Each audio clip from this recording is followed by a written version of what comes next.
पंचकोश का कॉन्सेप्ट है वो सीखेंगे अभी। पंचकोश में ये बेसिकली हमारा जो योग चिकित्सा का जो सिद्धांत है वो सारा का सारा आधारित है पंचकोश पर, जिसको हम योग थेरेपी कहते हैं। वो किस पे बेस्ड है? पंचकोश पे कंप्लीटली। ठीक है, तो कोई भी पेशेंट है उसको बताना आवश्यक है, और कोई भी जिसको भी हेल्थ प्रॉब्लम है उनको ये बताना और ये जानकारी होना ज़रूरी है कि ये बीमारी कैसे फैलती है, हमारा अस्तित्व क्या है, हम किन किन अलग अलग चीज़ों से मिलके बने हुए हैं, कौन कौन से शरीर हैं, या बीमारी के समय कौन से शरीर हैं वो प्रभावित होते हैं हमारे भीतर। कैसे, मान लीजिए डायबिटीज़ है, वो कैसे उत्पन्न होती है इस शरीर में। ठीक है, मुझे ही बीमारी क्यों होती है, कई बार पूछते हैं कि मुझे ही बीमारी क्यों हुई, तो ये भी एनालाइज हम कर सकते हैं इस पंचकोश को समझने के बाद। कई बार ये क्वेश्चन उठता है कि कितने समय बाद ये बीमारी ठीक होगी। ठीक है, तो ये भी यहीं से पता लगेगा। उपचार क्या होगा, डायबिटीज़ हुआ, इसका उपचार कैसे हुआ, इसका आंसर भी हमें पंचकोश जब हम पढ़ेंगे उसके साथ हमें मिलेगा।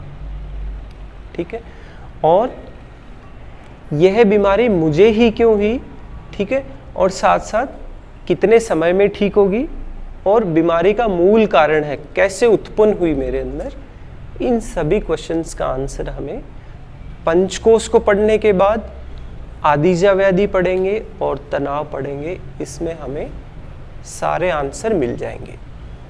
ठीक है, ये स्वाभाविक है ये पूछना, और एक क्वेश्चन पूछना भी चाहिए जिन भी व्यक्तियों को कोई भी रुग्ण अवस्था बीमार है कि मुझे क्यों समस्या हुई, या ऐसी क्या गलती हुई, या फिर इसका समाधान क्या है। मान लीजिए हो गई प्रॉब्लम, बीमारी उत्पन्न हो गई है, लेकिन इसका समाधान क्या होगा।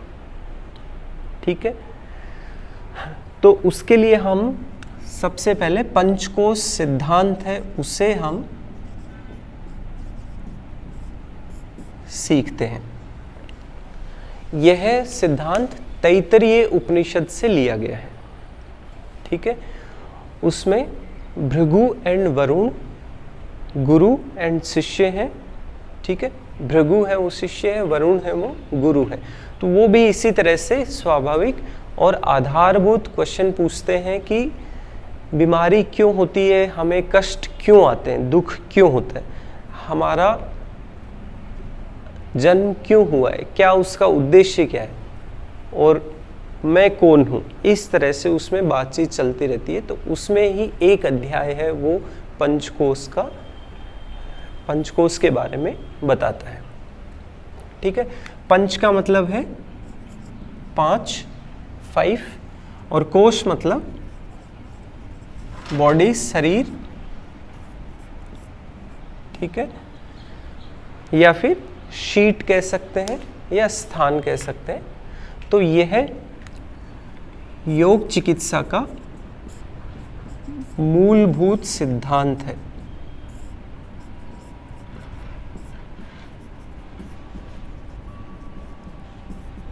डायबिटीज कैसे ठीक होगा, हाइपरटेंशन, हाई बीपी है कैसे ठीक होगा, ये सारा का सारा इस पंचकोश पे ही आधारित है। तो सबसे पहले हम 5 कोश हैं उनके नाम लिस्ट आउट करते हैं। सबसे पहले है अन्नमय कोश। क्या है, नाम क्या है? दूसरा है प्राणमय कोश। तीसरा है मनोमय कोश। परफेक्ट। चौथा है विज्ञानमय कोश।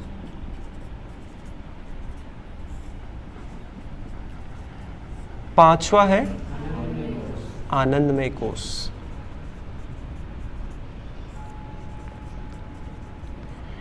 इनके हम इंग्लिश नाम भी अभी डिफाइन करेंगे, और ये पांचों कोश है ये हमें समझने की आवश्यक है पंचकोश के अंतर्गत। ठीक है, इनको हम सेकंड जो वर्गीकरण जो करेंगे हम, वो रहेगा इसकी भूमिका के तौर पे, यानी कि कितना इसका विस्तार क्या है, क्या ये सूक्ष्म है, क्या ये सूक्ष्म है या फिर भौतिक ज़्यादा है, किस तरह का है ये, ठीक है। तो हम सबसे पहले इसकी सूक्ष्मता इस तरह से डायग्राम को बनाते हुए लेंगे। सबसे पहला कोष है ये अन्नमय कोष।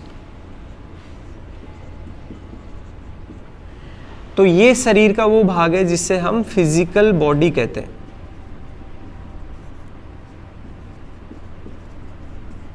ठीक है। दूसरा है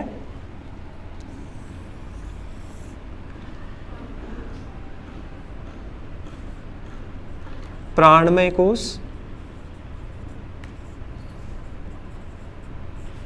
इसको कहते हैं वाइटल बॉडी, है ना। या इसको हम कह सकते हैं कि शरीर की जीवन, शरीर का जो जीवन है, लाइफ है, वो यहां से है। फिर तीसरा कौन सा है? मनोमय कोष, ठीक है। ये हमारा जो रेगुलर थॉट्स है, थॉट्स और रेगुलर जो माइंड है वो है, ठीक है। इसके बाद नेक्स्ट वो कौन सा कोष है? विज्ञानमय कोष।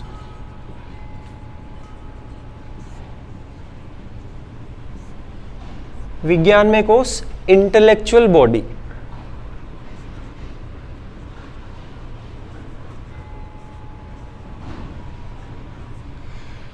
ठीक है। और सबसे बाह्य वो कौन सा है?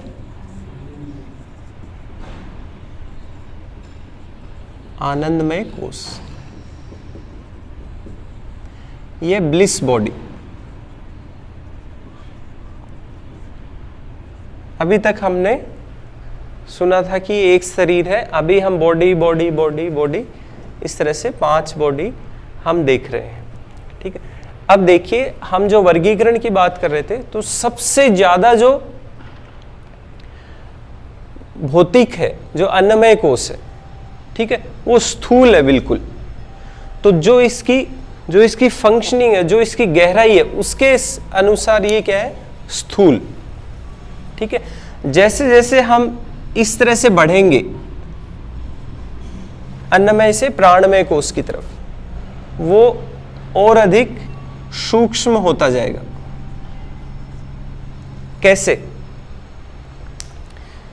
अन्नमय कोष यानी ये फिजिकल बॉडी जो हमें दिखाई देती है, क्या आप इसको देख सकते हो? इसे छू सकते हो, देख सकते हो आराम से, ठीक है। वहीं अगर हम प्राणमय कोष पे जाएं, प्राणमय कोष हमारे श्वास से संबंधित होता है, क्या हम उसे देख सकते हैं? थोड़ा बहुत अपन उसको छू सकते हैं, महसूस करते हैं, हल्का। उदाहरण के तौर पे हवा मान लो, ठीक है। प्राणमय कोष सूक्ष्म हो गया। इस तरह से मनोमय कोष, अब कई कहते हैं कि मेरे मन में विचार बहुत सारे चल रहे हैं, बातें चल रही है, लेकिन क्या हम उनको देख सकते हैं? क्या छू सकते हैं?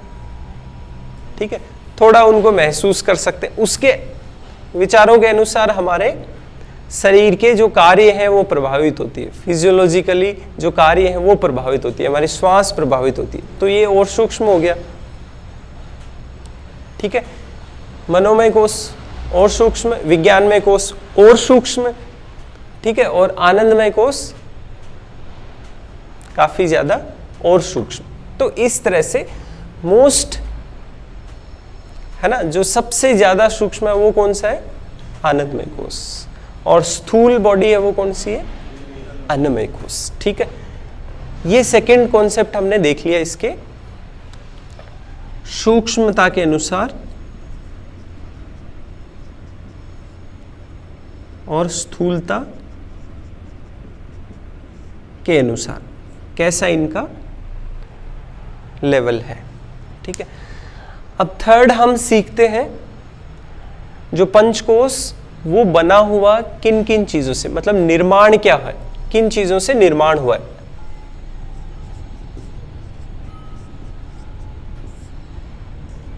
कंपोजिशन ठीक है भाई, हम कह रहे हैं हमारे 5 शरीर हैं, तो ये किन किन चीज़ों से, हमने नाम बता दिया इनका, ये नाम है, और ये किन चीज़ों से मिलके बने हुए हैं उसकी हम बात करते हैं। तो अन्नमय कोश है वो हमारा किन से मिलके बना हुआ है? अन्न, जो हम भोजन लेते हैं उससे, ठीक है। इसको पंच महाभूत,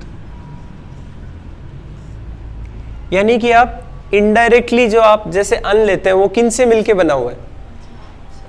पंच महाभूतों से। कौन कौन से?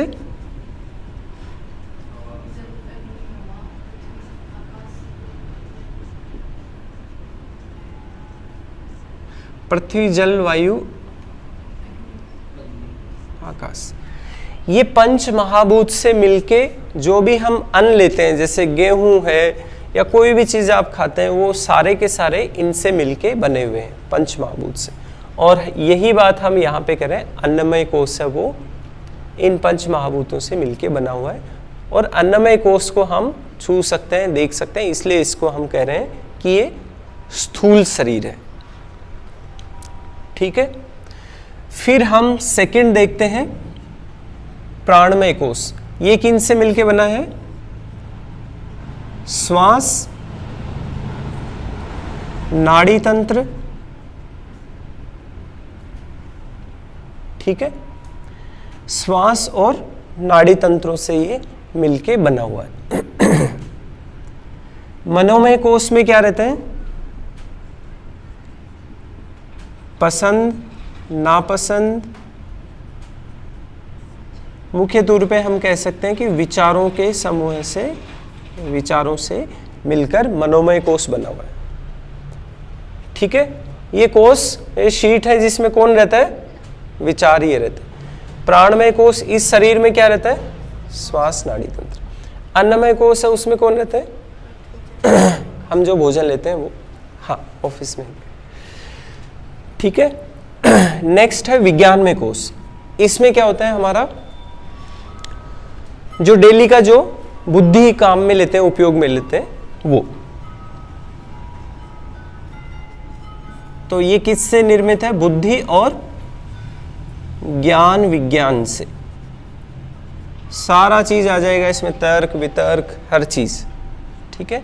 विज्ञानमय कोश बुद्धि से संबंधित जो कार्य है वो सारा इसमें है।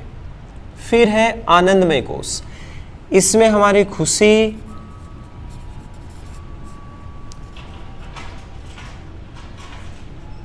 प्रसन्नता, ठीक है, आध्यात्मिकता,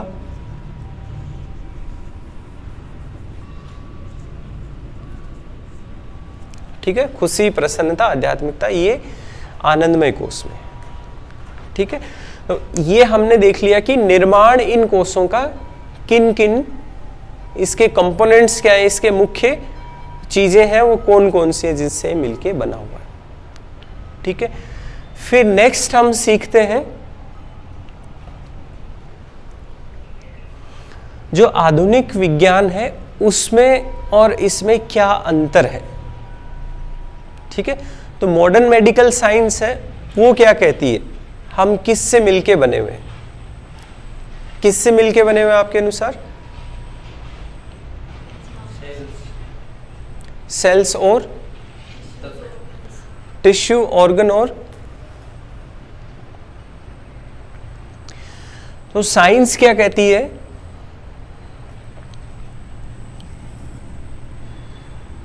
हमारा सबसे छोटा, सबसे स्मॉलेस्ट यूनिट क्या है? वो सेल, कोशिका। उसके बाद टिश्यू यानी उत्तक, ठीक है। उत्तकों से मिलके क्या बना होता है? हाँ, ऑर्गन। उदाहरण के तौर पे हृदय, किडनी, ये हमारे ऑर्गन हो गए। चौथा ऑर्गन्स, हाँ, सिस्टम, अलग अलग जैसे परिसंचरण तंत्र, ठीक है, कार्डियक सिस्टम हो गया, पाचन तंत्र, डाइजेस्टिव सिस्टम हो गया, ऐसे अलग अलग सिस्टम से मिलके हम कहते हैं बॉडी इस शरीर की संरचना होगी। हम बात कर रहे हैं मॉडर्न मेडिकल साइंस के अनुसार, मॉडर्न नॉलेज के अनुसार हम इनसे मिलके बने हुए। क्या आप इस मॉडल को और इस मॉडल को कंपेयर कर सकते हो क्या? ये हमारा यौगिक दृष्टिकोण है, ये मॉडर्न साइंस का दृष्टिकोण है। क्या आप कंपेयर कर सकते हो उसे? अगर हम कंपेयर करने जाएं हम, तो ये देखिए सारी किसकी बात हो रही है? सारी की सारी अन्नमय कोश, ठीक है। यानी जो साइंस ने जो खोज कर रही है, वो सारा का सारा जो ट्रीटमेंट कर रही है, वो सारा किस पे आधारित है? इस अन्नमय कोश पर, ठीक है। क्लियर है इतना अच्छे से? तो आप समझ सकते हो कि साइंस को कहां तक जाने की जरूरत है। योग दृष्टिकोण वो कहता है कि आपके, ये भी तो आपके शरीर है, ठीक है, ये आपके पार्ट हैं ये सारे, और जो साइंस है वो इसको ध्यान में रखते हुए ट्रीटमेंट कर रही है। कोई मान लीजिए कि हार्ट ब्लॉकेज है, वो क्या करेगा? हार्ट के ब्लॉकेज को उठाएगा। वो नहीं चेक करेगा कि उसका कारण क्या है, क्या स्ट्रेस कारण है, क्या कहीं बुद्धि अंडरस्टैंडिंग में क्या खुश नहीं रहते, क्या प्राणा में असंतुलन है, ये सारा चीज डायग्नोस नहीं करते। और यही कारण होता है, व्यक्ति क्या पूछता है कि मुझे दवाई खाते हुए 15 साल हो गई, लेकिन अभी तक मैं ठीक क्यों नहीं हुआ? उसको ये आंसर कभी नहीं मिल पाता है। आपको पता लग गया क्यों नहीं होता है? बिल्कुल, अगर हम उसके हर एक कोष पे काम करेंगे।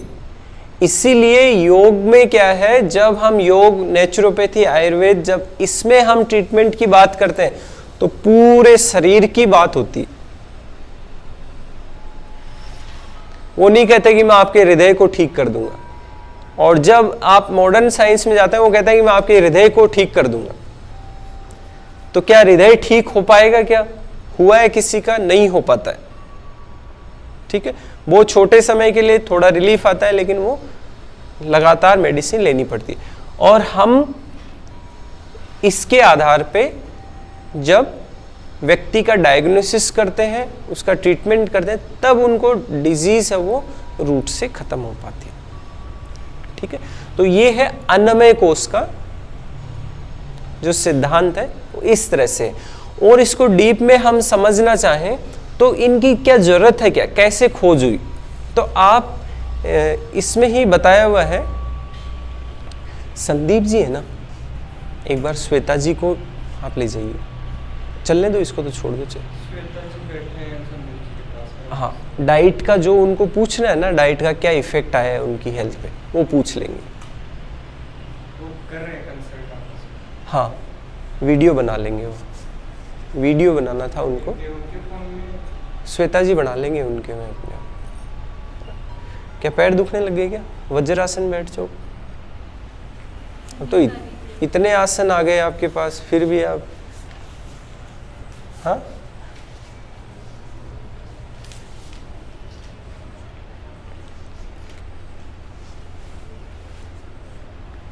ठीक।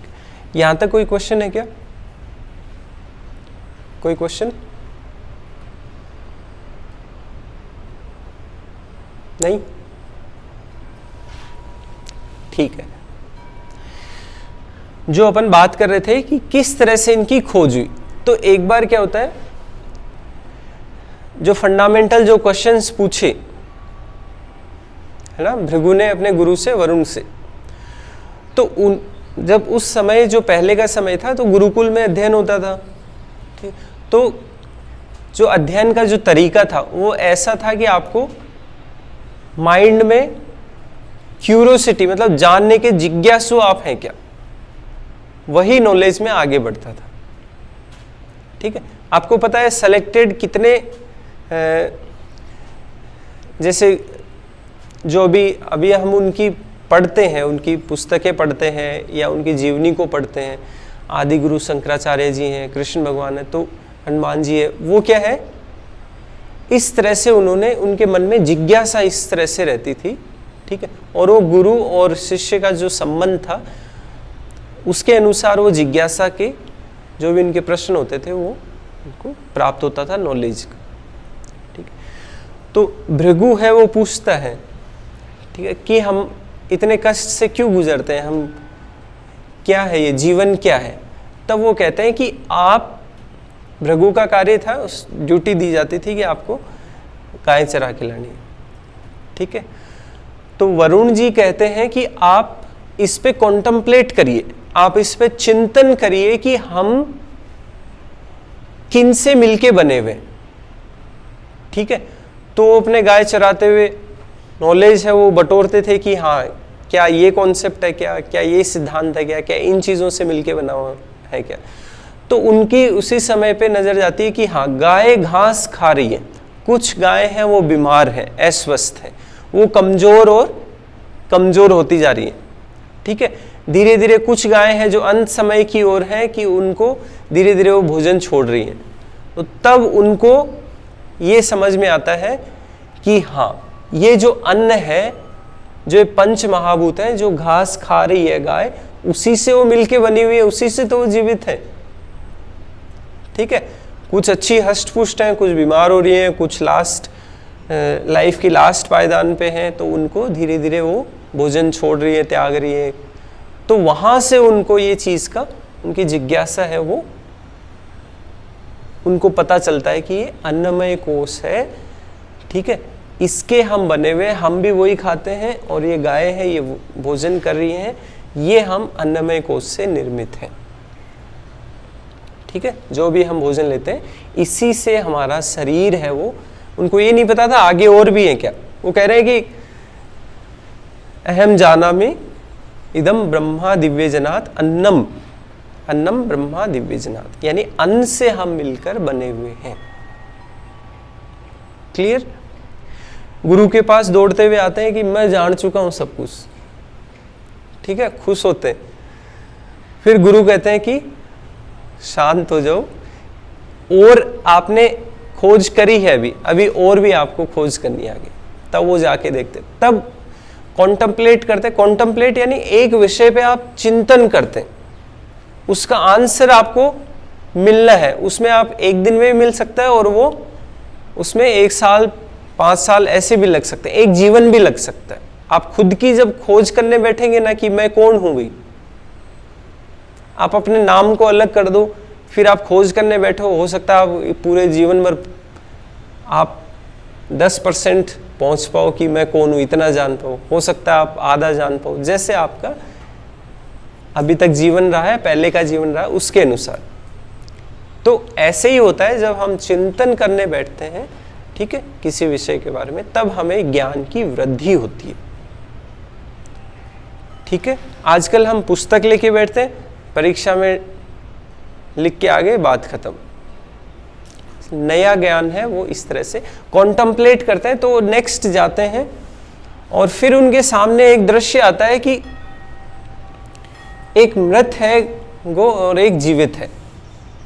तो मृत है उसके पास तो ये सारा है अन्नमय कोश, अपनी गायों को देखते हैं, एक मृत शरीर और मृत जीवित शरीर को देखते हैं, तुलना करते हैं दोनों की।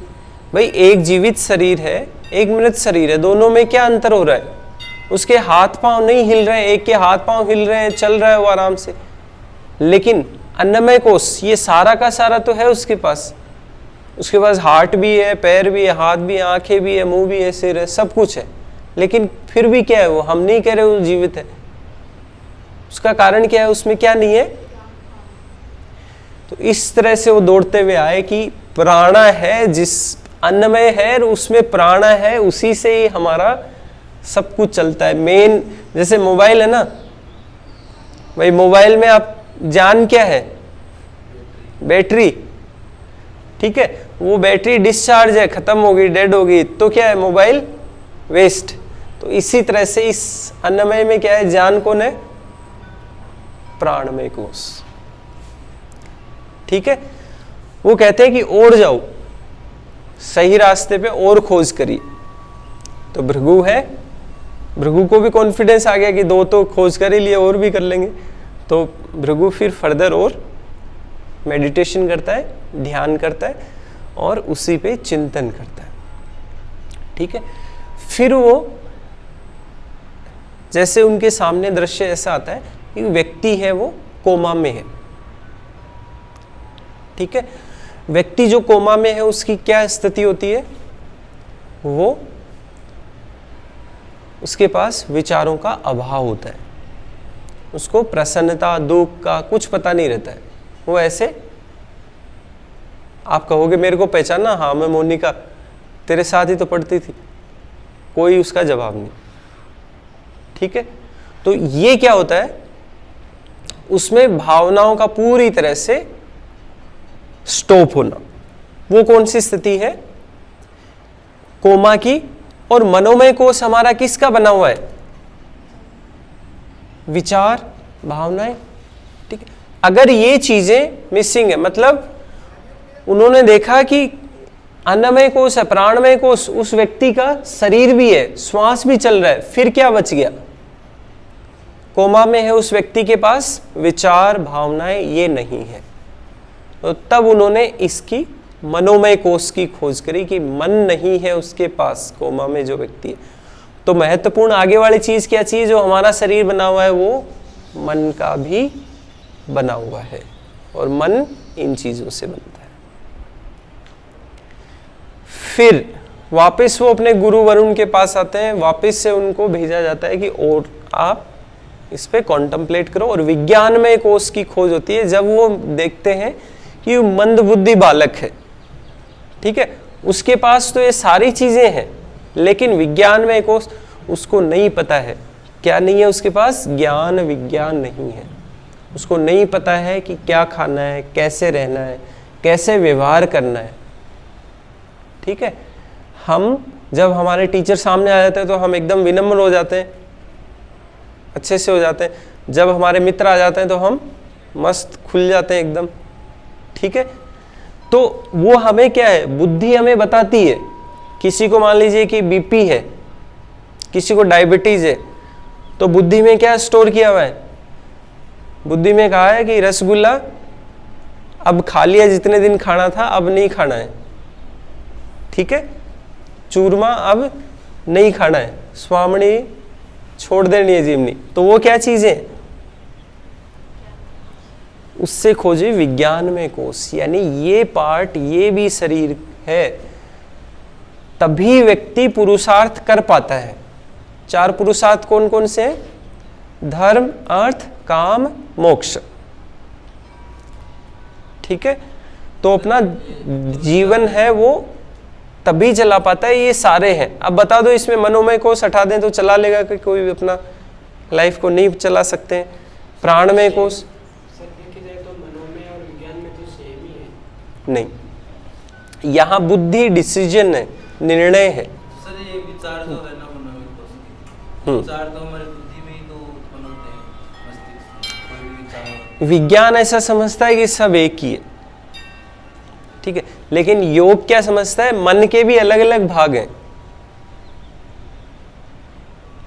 मनो बुद्धि चित्त अहंकार अलग अलग भाव हैं, मन में भी अलग अलग इसके पार्ट्स हैं। यहां ये देखो ना, मान लीजिए जैसे जिनको डायबिटीज है, उनको पसंद है गुलाब जामुन। ठीक है, डॉक्टर ने कहा है गुलाब जामुन नहीं खाना है। अब देखो, विज्ञान में कोश है, डॉक्टर ने बताया वो कहां स्टोर होगा, विज्ञान में, बुद्धि में। मनोमय कोश क्या फर्क पड़ता है, एक दिन तो जाना ही है। ठीक है, या फिर क्या आता है, अरे सुनील खा रहा है तो अपने भी खा ले, क्या होगा, इसको तो नहीं हो रहा डायबिटीज। मन क्या कहता है, अरे सो ले और 8 बजे तक 9 बजे तक। वो तो बावड़े हैं जो सुबह उठ के योग करते हैं 5 बजे, वो तो बावड़े हैं जो दौड़ के आते हैं सुबह। तो ये किसका काम है, मान लो अभी जैसे इमरता ही नाम है ना, हाँ, इमरता ने डिसाइड किया कि बढ़िया से सीख के आना है मुझे, ठीक है, बहुत तगड़े से सीखना है। बुद्धि, आज तो शनिवार है, आज तो छोड़ो, क्या जाना है, मन नहीं है आज तो। ये क्या है? मनोमय कोश। विज्ञानमय कोश, अरे जा, क्या सोचा था, ऐसे अच्छी नौकरी कहाँ मिलेगी, ऐसे अपन कैसे सीख पाएंगे। बुद्धि क्या करिए, जाना है तो फिर चलो चलते हैं, थैला उठा के इमरता आ गई। ठीक है, समझ आ गया मन और बुद्धि में क्या डिफरेंस है। अब आ जाइए आनंदमय कोश। और कोई डाउट बचा है? ठीक, विचार ही होते हैं और उसमें दिमाग नहीं होता कि ये कहना क्या है। हाँ, सही चीज विचार जस्ट बहाव है, आ रहे हैं जा रहे हैं, मतलब खाली बादल के समान सब चल रहे हैं ऐसे। ठीक है, अभी बैठे बैठे भी आपको लग रहा होगा कि अब बारिश आएगी, आज शनिवार है, कुछ विचार चल रहे हैं, अभी तो नाश्ता कर लिया, आज नाश्ता अच्छा नहीं, या फिर सर है कितनी देर पढ़ाएंगे, आज तो फंस गए रे। ठीक है, लेकिन बुद्धि क्या करी है? बुद्धि कह रही है कि नहीं, ये डिसिप्लिन है। हमारे मन में तो आ गया अभी रसगुल्ला नाम लेते ही खाने का, लेकिन जा नहीं सकते अभी, बाद में खाएंगे। बुद्धि ने क्या कहा? बाद में खाना, जब क्लास हो जाए। तो मन क्या कह रहा है? जीभ में पानी आ जाएगा। हाँ, ये जिसमें बुद्धि और ज्ञान नहीं है उसके भी विचार आ सकते हैं। विचार तो टोटली आते ही हैं, बुद्धि का तो निर्णय का काम है। सही गलत का। हाँ, बुद्धि का तो लॉजिक देना, निर्णय देना, उसका काम। सर साइंस बोलती है कि बुद्धि जो ज्ञान है ये मस्तिष्क में स्टोर रहता है, तो ये विचार कहाँ स्टोर रहता है? अभी देखिए साइंस क्या कहती है, आपके मान लो मैं सुई लेके आपके पैर में चुभाऊं, ठीक है, तो आप पैर हाथों हाथ हटा लेंगे, तो यहां स्किन को भी पता चल रहा है ना, हम 50 ट्रिलियन कोशिकाओं से मिलके बने हुए हैं, है ना। कोशिका के अंदर क्या होता है? अपना जीवन होता है, माइटोकॉन्ड्रिया है, कोशिका के अंदर आरएनए डीएनए। आरएनए डीएनए में क्या होती है? मेमोरी होती है, बुद्धि होती है, कोडिंग होता है, सारा उसमें रहता है। तो हर एक सेल है, वही तो हर सेल मेमोरी है, हर सेल के पास विज्ञानमय कोश है। अगर आप इसको डीप लेवल में समझना चाहो तो हर सेल की ये है, 50 ट्रिलियन सेल है। कितने कोश है अपने शरीर में, वो देख लो। सर मनोमय कोश कहाँ है? मनोमय कोश मनोमय कहाँ? बॉडी में कहाँ पे? तो ये प्राणमय कोश कहाँ पे? जो मनोमय कोश कहाँ पे है? हर सेल के पास है। यही बता रहे हैं कि हर सेल है ना, वो श्वास लेती है, हर कोशिका है, पता है आपको ये चीज। माइटोकॉन्ड्रिया एनर्जी देता है, ठीक है।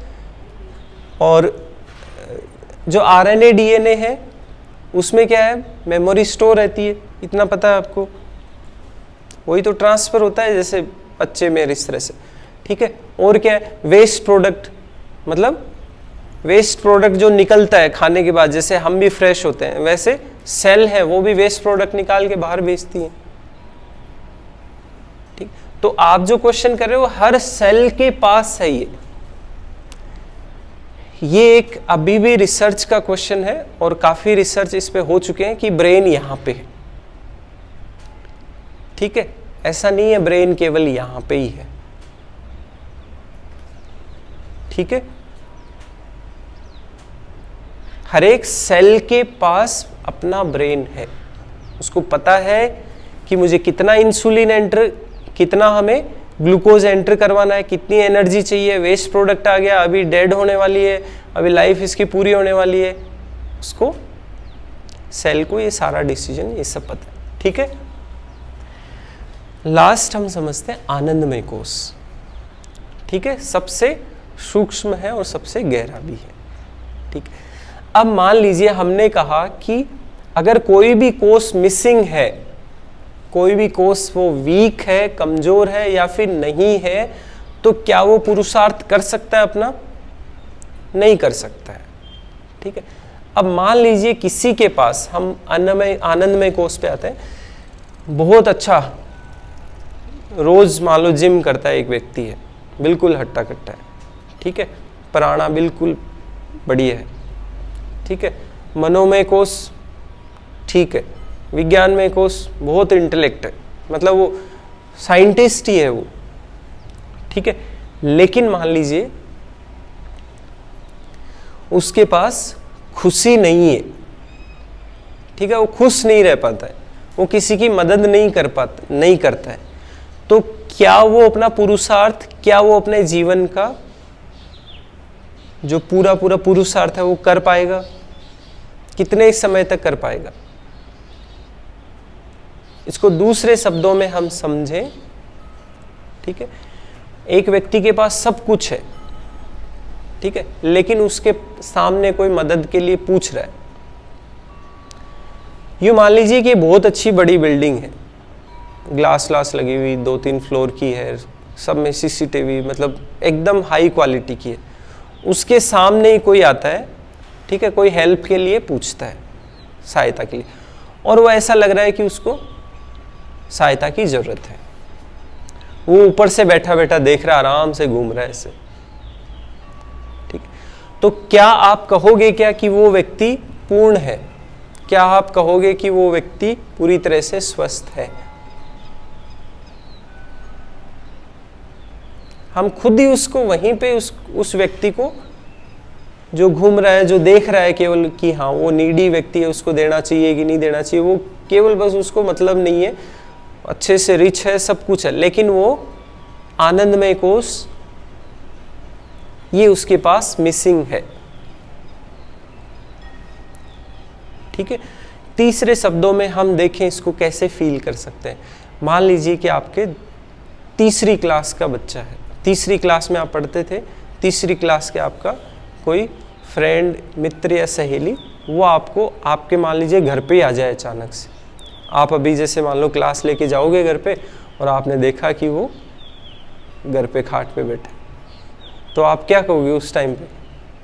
मतलब बिल्कुल जैसे कहते हैं ना हक्का बक्का रह जाना कि हाँ एकदम, मतलब पूरी तरह से हम डीप साइलेंस में पूरी तरह से रिलैक्स हो जाते हैं, कुछ काम वाम था वो भी भूल जाएंगे, अरे कितने दिनों बाद मिले, कहाँ थे, मुझे तो पता ही नहीं तुम इस धरती पे हो।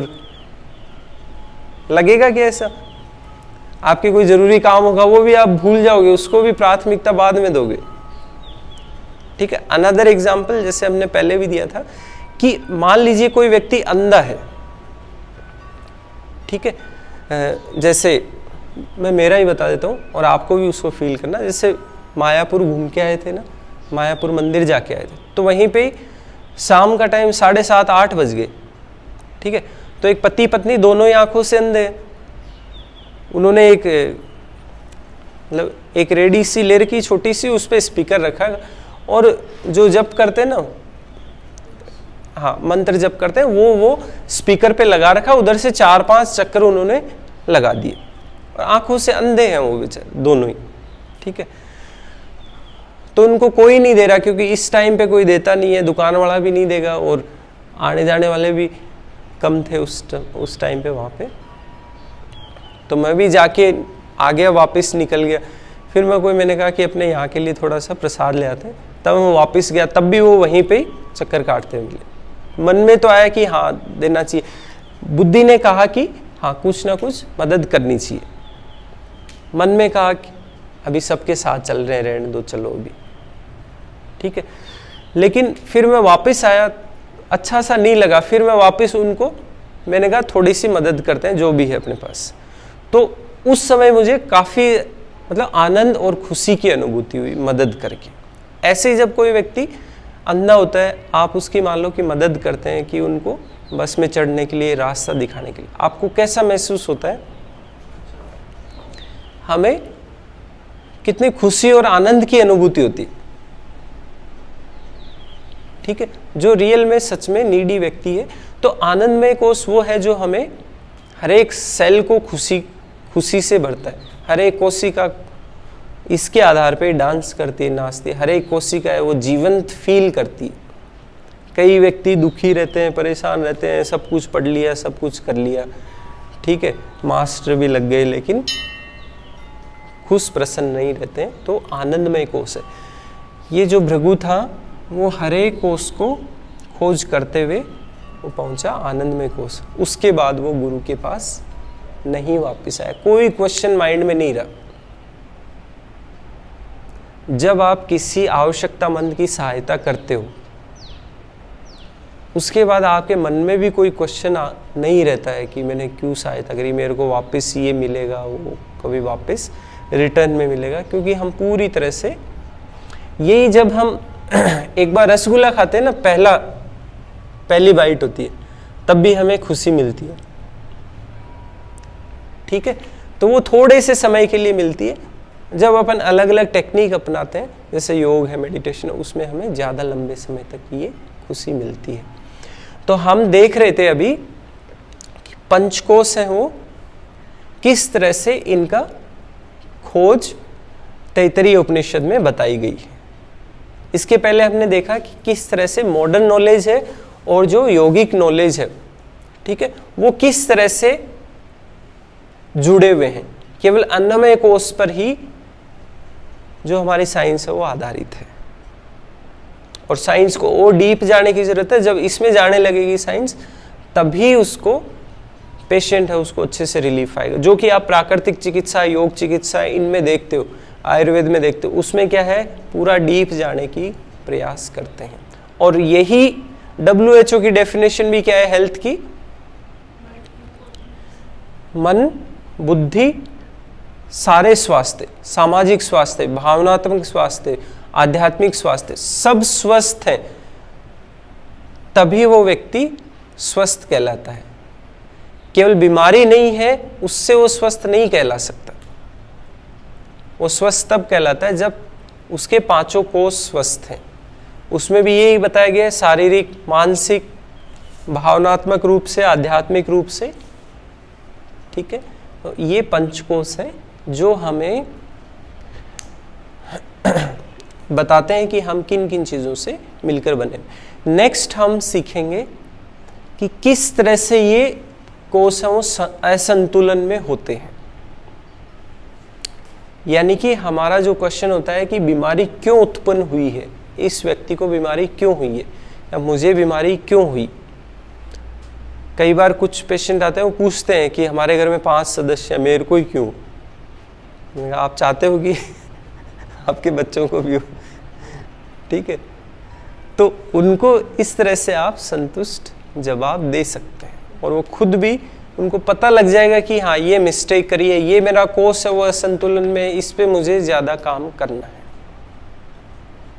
ठीक है। कोई क्वेश्चन इसमें अभी तक? कुछ नहीं है, भृगु की जैसी हालत होगी क्या? सर जो ये मंद बुद्धि वाले होते हैं, कुछ बालक बालिका, उनमें ज्ञान की और विचारों की कमी होती है। विज्ञान में कोश है वो कमजोर होता है ना, फिर भी वो मतलब हैप्पी रहते हैं पूरे दिन भर, अपनी मस्ती में मस्त रहते हैं, हाँ, प्रसन्न रहते हैं, उनको कोई मतलब नहीं है। हाँ। उनका वो आनंदमय कोश, आनंदमय कोश भी है उनका, अच्छा है, लेकिन विज्ञान में कोश तो नहीं है। वो पुरुषार्थ तो नहीं कर पा रहे अपने जीवन का लक्ष्य क्या है। लेकिन मतलब विज्ञान में कोश, आनंदमय कोश, मतलब भाई वो प्रसन्न रहते हैं, लेकिन घरवाले उनकी केयर करते हैं, घरवाले उनका देख रेख, सारा दवाई पानी देना है, वो चाह के भी किसी की मदद नहीं कर सकते अपने। वो एक ऐसे तो पशु भी तो है ना भाई, पशु है वो खूंटे के ही घूमता रहता है दिन भर, उसके पास भी क्या नहीं है, ये कम है, बुद्धिमान कम है ना वो। तो यही उस व्यक्ति की हालत है जो मंद बुद्धि है, वो अपने विस्तार नहीं कर सकता है। भाई आप जैसे हैं, आपने मान लीजिए कि 12th किया, फिर आपने ग्रेजुएशन करी, आपने फिर क्या सोचा मैं और विस्तार लाऊं मेरी पर्सनैलिटी में, ठीक है, उसको योग सीखूं मैं, योग में अलग अलग चीजें हैं वो सीखें अपन। वो स्वतंत्रता आपके जीवन में कैसे आएगी? वो स्वतंत्रता विज्ञान में कोश से ही तो आती है। इसलिए तो हम और पशु अलग अलग हैं, ठीक है। आहार निद्रा भय मैथुन इति समाना यानी ये सब हमारे अंदर और पशुओं में आहार निद्रा भय मैथुन ये सब सेम है ना। हम भी सोते हैं, पशु भी सोते हैं, हम भी खाते हैं, वो भी खाते हैं, ठीक है। भय उनको भी लगता है, हमें भी लगता है। बच्चे पैदा वो भी करते हैं, हम भी करते हैं। स्पेशल क्या है फिर, हम क्यों हैं इंसान? 2 पैरों पे खड़े हो गए इसलिए। बुद्धि धर्मो एक मतलब बुद्धि हमारे अंदर है ना, वो अधिक है, उसका विस्तार अधिक है। जैसे छुई मुई को देखा आपने, और पेड़ पौधे हैं उसको छुओ, कुछ नहीं कहेगा आपको, कोई रिएक्शन है। आप सोचो क्या छुए इसको रोज रोज, आपको वो दिख जाए छुई मुई, उसको आप बार बार छेड़ोगे, ले ले ले सिकुड़ जा, करोगे ना। उसमें क्या है, उसमें विस्तार है, वो अपने आप को सिकोड़ लेती है कि कुछ खतरा है। तो बुद्धि का विज्ञानमय कोश है, उसका हमारे जो मनुष्य है उसमें विस्तार अधिक होता है। कुछ पेड़ पौधे हैं वो आपको, आप उसके नीचे से जाओगे ना, वो आपको खा जाएगा, पेड़ खा जाएगा आपको। पक्षी आते हैं ना कि हाँ कीट पक्षी पैदा करते हैं। हाँ, कीट पक्षी नहीं, मनुष्य पक्षी कर लेंगे वो, ठीक है, पूरे आदमी को ही खा जाएंगे, ठीक है। उसमें डाइजेस्ट करने की होता है सिस्टम, ठीक है। तो उनमें क्या, सब में विस्तार ज्यादा है, ठीक है। तो ये था अंतर, ठीक है। नेक्स्ट क्लास में और आगे हम आदिजा व्याधि सीखेंगे।